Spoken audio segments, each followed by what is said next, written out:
Bienvenue sur Clapetimo, le podcast qui vous fait découvrir l'origine des mots.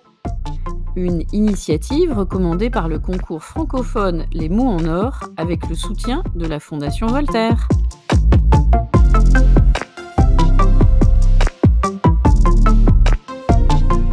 Aberrant, abracadabrant, absurde, biscornu, bizarre, excentrique, farfelu, incongru, sans queue ni tête, ubuesque.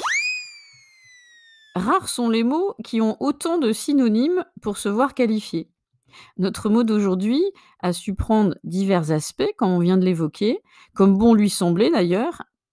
C'est un mot un tantinet espiègle, vous allez le comprendre assez vite. Ce mot, c'est saugrenu. S-A-U-G-R-E-N-U. De nos jours, on pourrait dire que quelque chose de saugrenu, c'est quelque chose qui déconcerte par son caractère étrange et d'ailleurs plus ou moins ridicule. Une idée saugrenue est une idée farfelue. Comment en est-on arrivé à ce sens d'aujourd'hui ? Alors vous allez voir que l'évolution de notre mot est ce que l'on pourrait qualifier d'assez ubuesque. Avant tout, saugrenu, c'est l'histoire d'une réfection. Ho, ho, ho. Réfection, dans le sens où notre adjectif va se construire en appuyant ses fondations sur le terme grenu, lui-même formé à partir d'un ancien adjectif, saugreneux, qui avait le sens de piquant, salé, en parlant d'un conte ou d'une histoire relatée. Vous allez me dire, c'est tout ? On s'arrête là ? Mais non, bien sûr. Saugreneux est lui-même dérivé du nom saugrené. Et là où c'est amusant, c'est que l'on est ici dans l'idée d'un sens abstrait pour parler d'une histoire piquante, alors qu'au départ, c'est une histoire de cuisine, puisque la saugrenée était une fricassée de pois et ou de fèves, ou si l'on veut vraiment être plus précis, la saugrenée, au XVIe siècle, était le nom de l'assaisonnement que l'on faisait avec des pois et des fèves, et ce, avec du beurre, des herbes fines, de l'eau, du sel.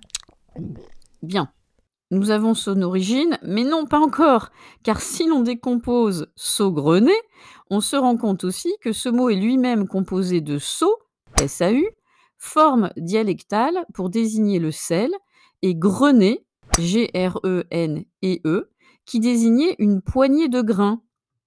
Alors cette fois, on a l'explication de ce mot. Pas si sûr. Certains linguistes pensent que le mot saugrenu pourrait dériver de l'ancien français sans, S-A-N, qui voulait dire sans, S-A-N-S aujourd'hui, et gréine, G-R-E-I-N, qui voulait dire grain. L'idée serait que quelque chose de saugrenu serait sans grain, c'est-à-dire dépourvu de bon sens. Tiens, ne dit-on pas d'ailleurs aujourd'hui de façon familière de quelqu'un, il a un grain, dans le sens il a un petit problème, il est un peu fou. Oui, mais là, il a un grain, alors que l'on disait tout à l'heure, sans grain. Bon, grain ou sans grain ? Là, on en perd le sens. Tenez-vous bien d'ailleurs, d'autres disent qu'il viendrait peut-être d'un mot vendéen pour désigner la brie mêlant à la fois les poules, mais aussi les moutons en guise de grange commune.